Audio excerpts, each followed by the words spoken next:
Hey guys, Nostal-Gi-Oh here, back with another deck profile, and today we're doing the Reasoning Gate Turbo Chaos variant with for good format, so it's pretty good. And we do have an extra deck. I'll go over the extra deck. No side deck though this time. I haven't made a side deck ever for this deck. This deck's weird, and we'll play different cards than the standard side decks. So anyway, let's get into the deck profile. So first off, BLS and 3 Chaos Sorcerer. These are the main cards of the deck. These get everything going. They banish cards so that you can Dimension Fusion them back, and they're insane. You skip them with Monster Gate and Reasoning, which is really good because you put them in the graveyard for the one monster reincarnation in the deck, as well as you'll probably see one or two. You need them to get going. Is really what I'm saying. Banish your big guys and then summon them back with Dimension Fusion. It gets pretty wacky. Anyway, that's the main guys. You play all 4 just to max the count. You have to. They do contribute to bricking sometimes, but, this deck's a very sacky Yu-Gi-Oh deck. You're going to brick sometimes. Anyway, the rest of the monsters are pretty self-explanatory for the Reasoning Gate strategy. First off, 3 Sacred Crane. Whenever it's special summon, you draw a card, which is insane. You special it off of the Reasoning or the Monster Gate or the Dimension Fusion. Draw a card for each one that's summoned. It's 1,600 on board. Pretty big damage. Card's pretty crazy. This is the main one that you play, so a lot of players will probably call 4 on Reasoning. Sometimes they'll call 8, especially if D-Mox is still in the deck. But yeah. Then we played 2 Parshath, 1 Jinzo, and 1 D-Mox for the rest of the monsters for Reasoning Gate. It's 7 total targets, so pretty good. You mill a lot of cards, and then get to these cards and kind of just pop off. And the deck can be pretty insane when it's insane, but it can do literally nothing when it's bad. And it's a Yu-Gi-Oh deck. It's very, very sacky. That's all the monsters. It's not that many. It's like, 11 or something? Something like that, yeah.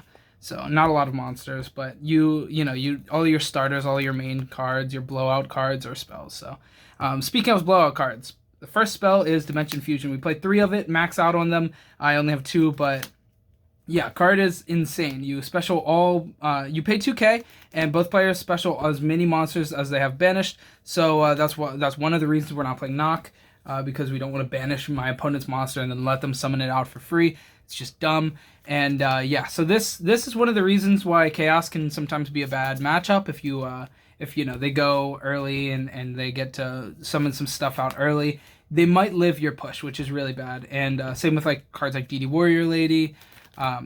It kind of sucks, but this card is the powerhouse of the deck. It's what summons everything. It's pretty crazy. Next, we have our starters, Triple Reasoning and Triple Monster Gate. These are really, really good. We play a lot of guys. We play Scapegoats even to Tribute, so a lot of really, really good things come out of these guys. And they're the main cards. They're the starters of the deck. 6 starters. I don't know, what do you want me to say? They get through the deck. They get us monsters. Those cards are insane. That's the reason the deck is a deck. Next, I played Triple Scapegoat and Triple Metamorphosis. This is a pretty good engine in the deck. Also, Metamorphosis is pretty strong because we do play all of the levels, so we can actually access all of our extra deck very easily with Metamorphosis, which is really good. Ryu Senshi is really, really big off of Chaos Sorcerer. You get Chaos Sorcerer, banish a monster, and then go into Ryu Senshi, and then their back row is rendered useless. So that's really, really powerful. And then also, obviously, just summoning Thousand Eyes, eating a monster, especially eating a set since we can't play Knock, eating a monster, getting rid of it, and then monster gating that Thousand Eyes away so that you can kill them. It's pretty powerful. So this is an incredibly strong engine in the deck. I definitely would recommend doing it instead of playing like the Thunder Dragon or Tuning Table stuff that I used to play. It's just much better. Next, the back row removal cards. I played 1 Heavy Storm, 2 Giant Trinade, and an MST. Giant Trinade's really good in the deck, getting rid of a lot of stuff. We're also playing Call of the Haunted, so that can be pretty good for the Giant Trinade. And yeah, just cleaning up all the back row on the field and then killing them is pretty fun. And that's kind of just the name of the game with this deck. And these cards help you do just that.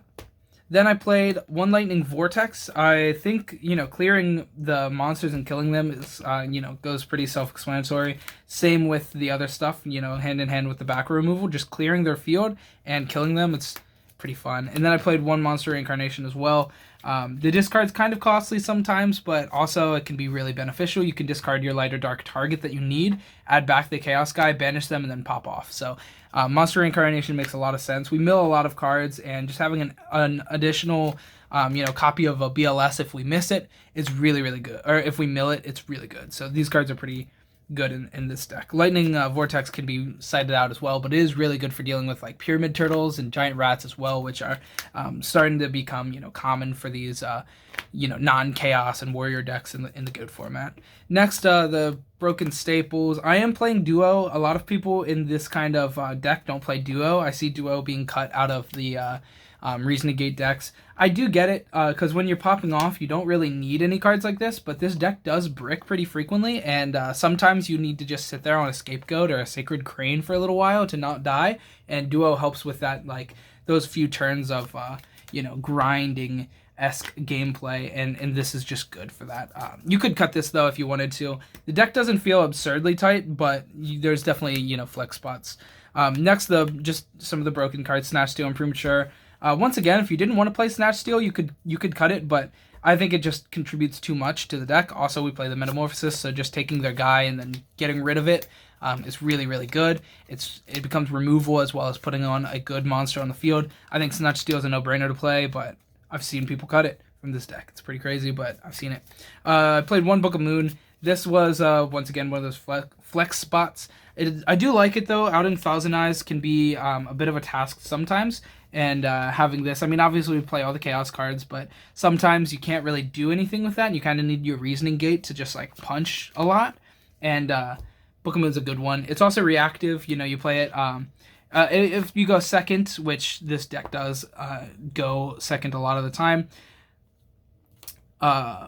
it's just good. You can play it immediately. And then I'm playing two trap cards as well. The Call is good just for putting on damage, getting out stuff like Demok is insane. You can even summon like the Jinzo and stuff. It's really, really powerful. And then Ring just kills your opponent. And what are we doing? We're killing my opponent. So it's a no-brainer to me. Anyway, that's it for the main deck. For the extra deck, gotta have some GOAT tokens. Gotta have your GOAT tokens. For the extra deck, actually, though, a lot of Metamorphosis targets. It's pretty self-explanatory for the most part, but we'll still look over it. So, triple Thousand Eyes. I'm also lacking a few cards from the standard GOAT deck, or from the standard GOAT extra deck, but this has been pretty sufficient. So, playing triple Thousand Eyes, you almost never will summon all three, but it's there for options. A 3, a 4, mostly if you have to like Snatch Steal their guy and you don't want them to be able to MST it to out it. These cards are good, but also, if you need like a Sacred Crane, you need to put the light into the graveyard. You have this to turn it into a dark, and then you can Monster Gate this away, and then you have a light and a dark, so that can come up and be pretty good. As far as 5s go, I've played the Fiend Skull Dragon, the Dark Bolter, the Reaper, and Gilsha. Gilsha is a light, Reaper pitches, Dark Battler or Bolter is just a good monster. I forget what these cards do. Fiend Skull Dragon like stops flips or something. All these cards are just good options. You just want to have options for the deck. It makes sense. And then into the 6s, I played the Dark Blade, the Ojama King, the Ryu Senshi, which is one of the best ones, and Roaring Sea Snake. I don't even know why this card's in here. Somebody told me to add it, and I was like, okay, I will. And then I don't really know why it's in there, but it's an option. It's an option. That's really what it comes down to. But Ryu Senshi is the biggest one here. It's usually going to be a really absurdly good card because you'll just summon this guy and then negate all traps and then you win. That's kind of what you want to do. So Ryu Senshi is a pretty absurd card. And then Gatling Dragon is the last target. Your BLS, especially if you have to Snatch Steal their BLS, banish a card, and then you Metamorphosis it into this, and then you pop more cards. It gets pretty absurd. And you can even do this to your own. This card's really insane. But yeah, that's just about it for the deck profile. Thanks so much for watching. I hope you enjoyed. If you did, leave a like, comment, subscribe. It makes a big difference. It really does. Have a good week. Make sure to join the Discord. Link in the description. A lot of stuff happening over there. And goodbye.